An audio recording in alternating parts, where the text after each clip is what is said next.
Praise the Lord, hallelujah. भाई और बहनों, अब यहाँ पर मैं जो अपना माइक चेक कर लेता हूँ।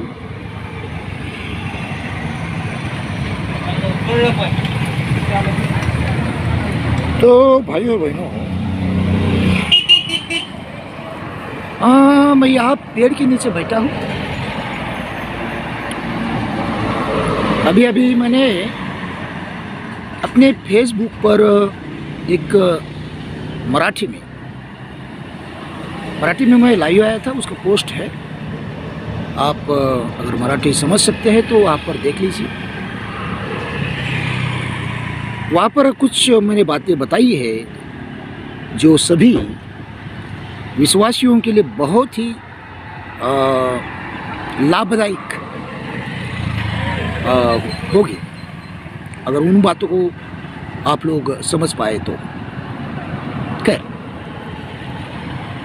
यहाँ पर एक सवाल पूछना चाहता हूँ। I wanted to ask one question कि यीशु मसीह के चेले कितने थे? How many disciples Jesus had? How many disciples he has? उसके चेले जो है बाइबल के अंदर जिनको उसने चुना था, according to the Bible, those whom he has chosen, वो 12 थे। They were 12. एंड और वहाँ पर उनके नाम भी यीशु मसीह ने अपने हिसाब से रखे हुए थे। यदि हम मत्ती उसका 10वां अध्याय पढ़ेंगे तो वहाँ पर यीशु मसीह ने अपने चेलों को चुना है। If we read in the book of Matthew chapter 10, we find there he chosen his disciple and he also gave them names according to their work, future work and nature. उनके भविष्य में जो उनके द्वारा काम होना था और जैसा उनका स्वभाव था उसके अनुसार उनको नाम दिए। लेकिन आपको आश्चर्य होगा, यू माइट सरप्राइज, कि चेलों के विषय में कहीं भी कोई स्मारक नहीं है। There are no any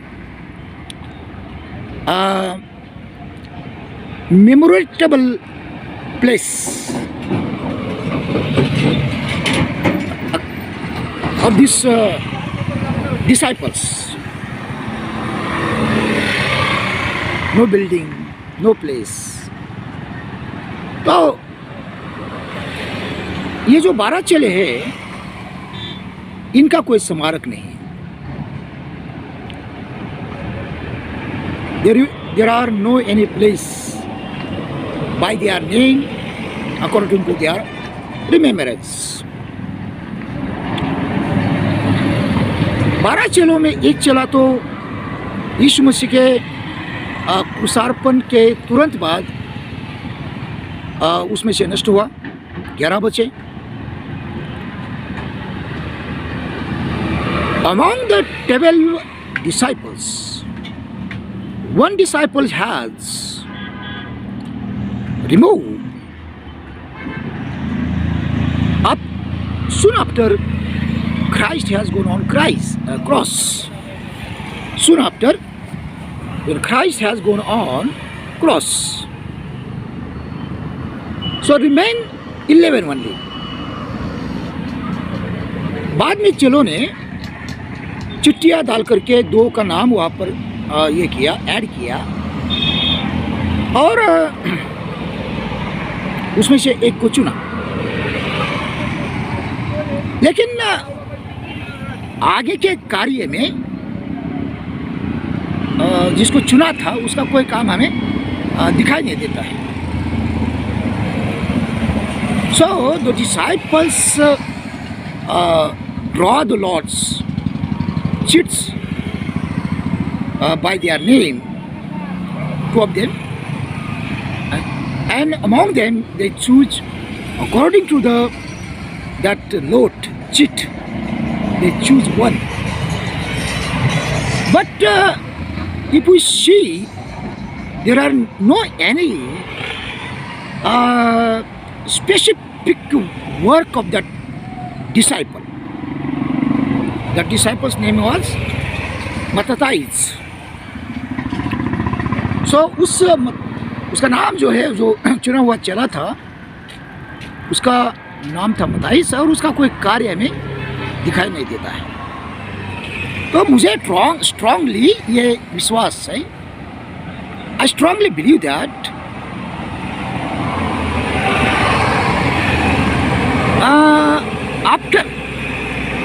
after some time, God chose Paul in the place of Judas Iscariot. परमेश्वर ने पाउल को यहूदा इस्करियोत के जगह पर चुना बाद में, ये मेरा विश्वास है. तो पाउल ने काफी पत्री लिखी. पतरस की पत्री है, याकूब की पत्री है, जबकि याकूब जो है वो 12 चेलों में से एक नहीं था. So Paul had wrote many letters. Peter also had letters, having letters in the Bible. And James, he also wrote one letter, and Judah one letter. But James was not the disciple of Christ, but he was the brother, half brother of Christ. So now, and we know that John, he also wrote 5 books, 3 letters and 2 books. So now, in that 12 disciples, Matthew and Matthew, he also wrote one book. So मत्ती ने भी एक किताब लिखी जो 12 चेलों में एक चला था. इनके इस कार्य के अलावा और प्रेरितों के काम में जो उनका काम दिखाई देता है, उसके अलावा जिसको जो लुक है, लुक उसने लिखा है. So, in spite of this writing work and whatever they have work, their work in mentioned in the Acts, this book, Acts of the book, written by Luke. Apart from that, there is no any kind of the mention of these disciples. So there is no any mention of these disciples. Why? Because there are many things, but we must understand why God had done this. Why he had not gave them their name or some places, some buildings, like that. Because God doesn't want to bring them in idle place. So Now we can understand how God works through this incident.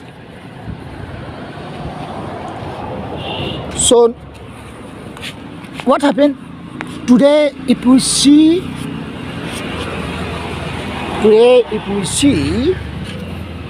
people try to make their places. Their buildings. So after them, people should remember them. अभी क्या हो रहा है, हमें इन सारी घटनाओं से क्या देखा कि परमेश्वर किस तरह से कार्य करता है। परमेश्वर किस तरह से कार्य करता है, हमने ये देखा।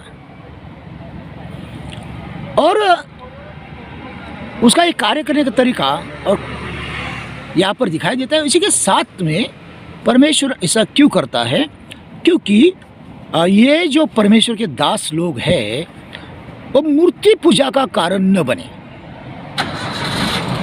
मूर्ति पूजा का कारण न बने, ऐसा वो चाहता है। लेकिन आज देखिए आप, लोग अपने नाम से बिल्डिंग बनाते हैं, बिल्डिंग बना करके वहाँ पर एक पत्थर लगा देते हैं जहाँ पर उनका नाम हो। कोशिश करते हैं कि उनका नाम दूर दूर तक जाए, लोग उनको पहचाने और उनके बाद में उनकी याद रहे। तो क्या समझना चाहिए इन सारी बातों से? What should we understand through this things? इससे हमें यह समझना चाहिए कि लोग अभी यीशु मसीह का प्रचार नहीं करते हैं, अपना प्रचार करते हैं। यीशु मसीह का राज स्थापित नहीं करते हैं, अपना खुद का राज स्थापित करते हैं। नाम यीशु का लगाते हैं, पावर यीशु की इस्तेमाल करते हैं, वचन परमेश्वर का इस्तेमाल करते हैं और अपना खुद का राज्य स्थापित करते हैं। These people using the word of God, the word of Christ, power of Christ, name of Christ, and they builds their own kingdoms. They builds their own kingdoms. I tell you one incident, you may surprise that hearing. मैं आपको एक बात घटना बताता हूँ, आप उसे सुन करके अचंभित होंगे। एक पास्टर के बेटे ने कोई गलत काम किया, उसको पढ़ाई के लिए बाइबल कॉलेज में भेजा था। उसने टॉयलेट में जाकर के एक जवान लड़की को पकड़ा और उसके ऊपर गलत काम करने की कोशिश की। वो चिल्लाई, उसका वो पास्टर का जो लड़का है उसको पकड़ा गया। अब ये दूसरे देश में उसको भेजा था, तो वहाँ पर उसको जेल में डाल दिया। इन्होंने बहुत खर्चा करके, जबकि उसे ये नहीं कि उसने लोन वगैरह निकाला यहाँ वहाँ से। तो एक जन ने उसको पूछा कि पास्टर जी, एक तो अपने अपने बेटे को अच्छे संस्कार नहीं दिए, दूसरा आप उसके गलत काम में आप उसकी मदद कर रहे हैं। पास्टर ने क्या कहा, अरे वो मेरे बुढ़ापे की लाठी है।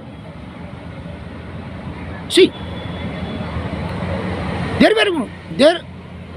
were one pastor, he sent his son to in the Bible college out of this country, somewhere in foreign country.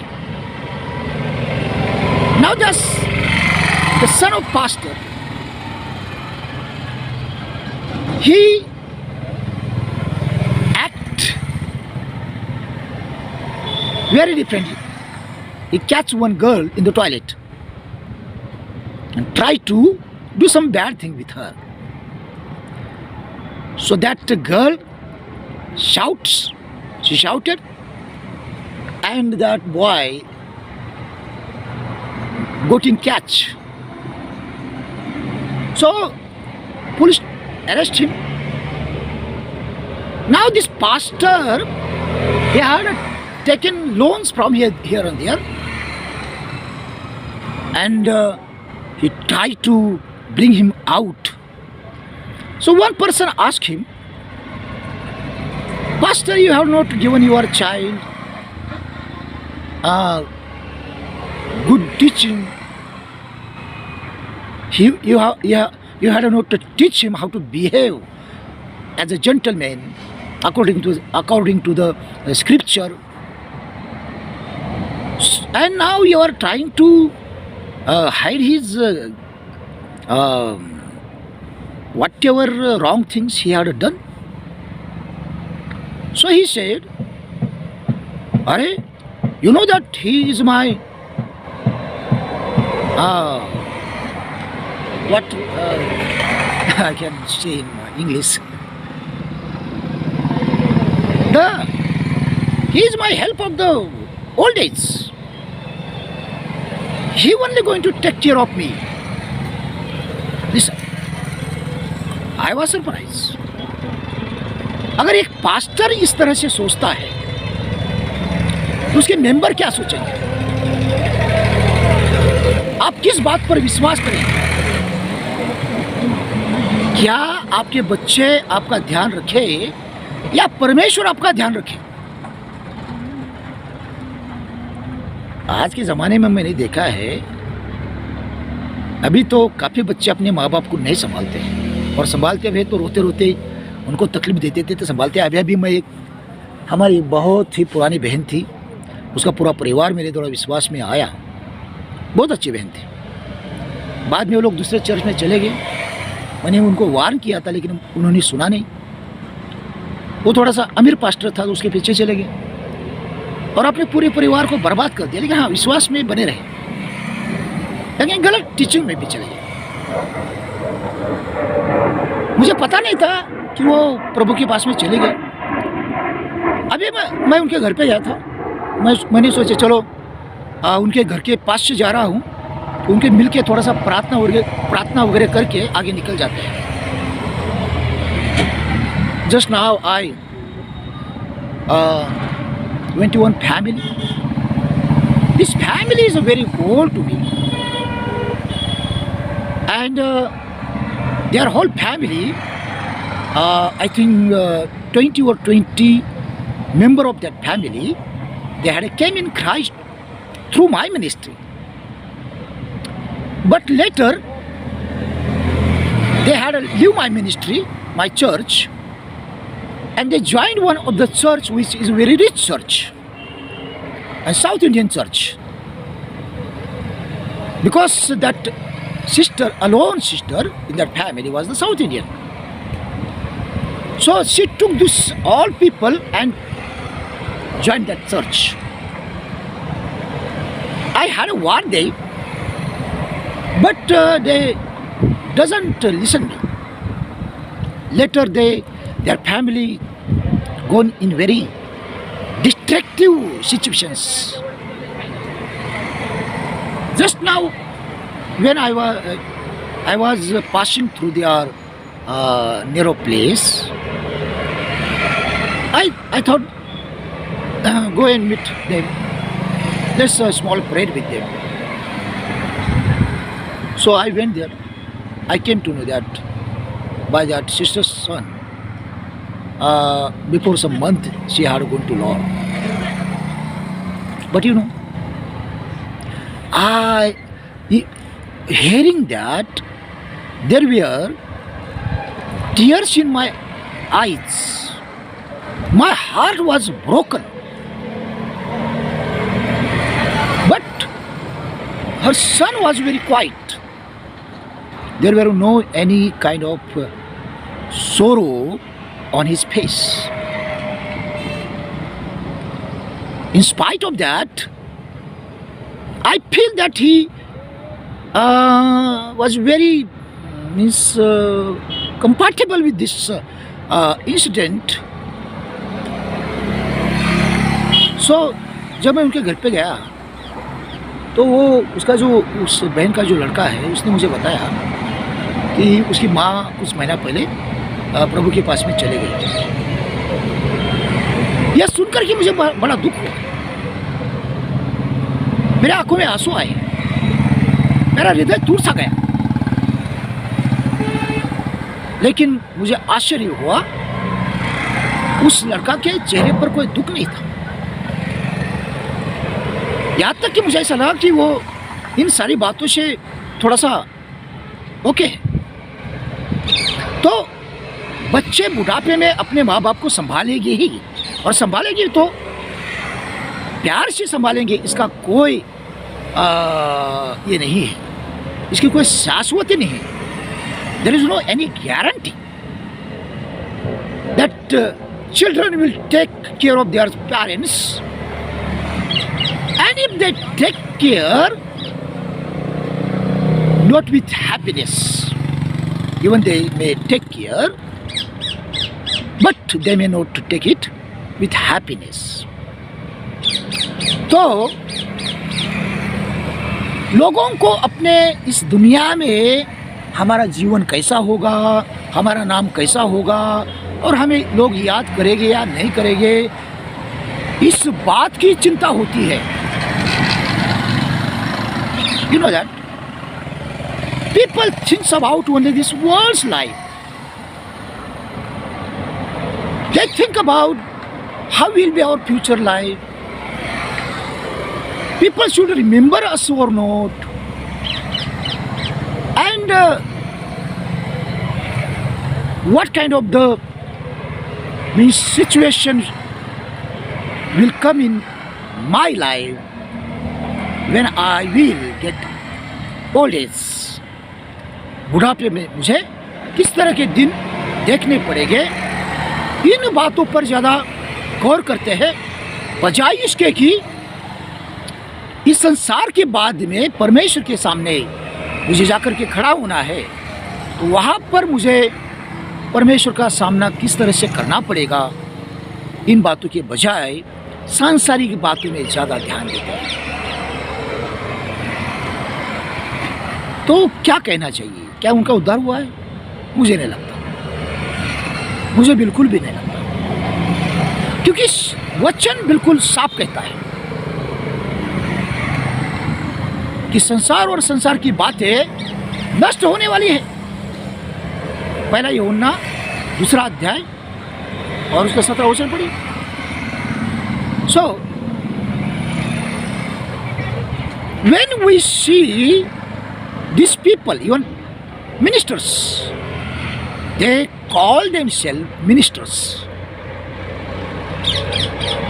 and they also, other believers also, if they behave like this, then how can we, means there is a rise doubt they are born again or not. So there are doubt because they are thinking only worldly life, and Bible very clearly says world and things of the world will going to destroy. 1 John chapter 2 verse 17. So now, my brothers and sisters, let me tell you, think about the things which above, स्वर्ग की बातों की चिंता करें। Things about the heavenly things. Think about the heavenly things, and God will take care of your worldly things. God may bless you.